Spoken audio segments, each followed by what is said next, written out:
नमस्कार दोस्तों, आज हम शुरू करने जा रहे हैं दुनिया के सबसे महान महाकाव्य महाभारत की अद्भुत यात्रा। ये सिर्फ एक युद्ध की कहानी नहीं है, बल्कि धर्म, कर्म, प्रेम, त्याग, लालच और न्याय की कहानी है। कहानी शुरू होती है बहुत समय पहले, हस्तिनापुर नाम के एक विशाल और समृद्ध राज्य से। हस्तिनापुर पर राजा शांतनु का शासन था। शंतानु वे एक न्यायप्रिय और प्रजावत्सल राजा थे। एक दिन जब वे गंगा नदी के किनारे घूम रहे थे, तब उनकी नजर एक अत्यंत सुंदर स्त्री पर पड़ी। वह थी माता गंगा।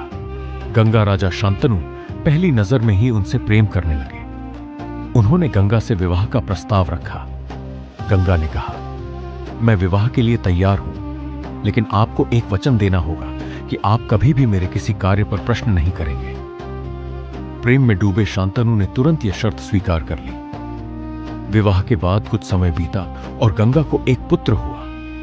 लेकिन आश्चर्य की बात यह थी कि जन्म लेते ही गंगा उस शिशु को नदी में प्रवाहित कर देती थी। राजा शांतनु यह देखकर दुखी होते, लेकिन अपने वचन के कारण कुछ नहीं कहते। ऐसा 7 बार हुआ। 7 पुत्रों को गंगा ने नदी में बहा दिया। जब 8वां पुत्र जन्मा, तब राजा शांतनु अपने आप को रोक नहीं सके। उन्होंने गंगा से पूछा, तुम ये क्या कर रही हो?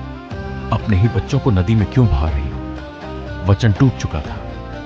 तब गंगा ने राजा को बताया कि ये सभी बच्चे वास्तव में 8 वसु थे, जिन्हें एक आश के श्राप के कारण पृथ्वी पर जन्म लेना पड़ा था। अष्टावसुस गंगा उन्हें श्राप से मुक्त कर रही थी, लेकिन 8वें पुत्र को लंबे समय तक पृथ्वी पर रहना था, इसलिए उसे जीवित रखा गया। इसके बाद गंगा उस बालक को लेकर चली गई। वर्षों बाद गंगा वापस आई और उस बालक को राजा शांतनु को सौंप दिया। वह बालक था देवव्रत। देवव्रत अत्यंत बुद्धिमान, वीर और धर्मपरायण थे। उन्होंने सभी प्रकार की शिक्षा प्राप्त की और शीघ्र ही पूरे आर्यावर्त में प्रसिद्ध हो गए। कुछ वर्षों बाद राजा शांतनु को फिर से प्रेम हुआ। इस बार एक मछुआरे की पुत्री सत्यवती से। सत्यावती राजा सत्यवती से विवाह करना चाहते थे, लेकिन उसके पिता की एक शर्त थी, मेरी पुत्री का पुत्र ही हस्तिनापुर का अगला राजा बनेगा। राजा शांतनु ये शर्त स्वीकार नहीं कर सके, क्योंकि युवराज तो पहले से ही देवव्रत थे। राजा उदास रहने लगे। जब देवव्रत को इसका कारण पता चला, तो उन्होंने अपने पिता की खुशी के लिए एक ऐसा त्याग किया जिसकी मिसाल आज भी दी जाती है। उन्होंने घोषणा की, मैं हस्तिनापुर के सिंहासन पर कभी अधिकार नहीं करूंगा। लेकिन सत्यवती के पिता को अभी भी डर था कि देवव्रत की संतान भविष्य में सिंहासन का दावा कर सकती है। तब देवव्रत ने एक और भयानक प्रतिज्ञा ली, मैं जीवन भर विवाह नहीं करूंगा और सदैव ब्रह्मचारी रहूंगा।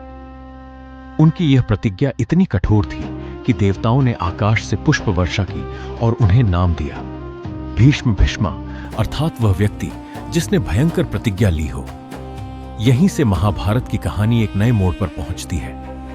भीष्म का यह त्याग आगे चलकर पूरे कुरुवंश के भाग्य को बदल देता है।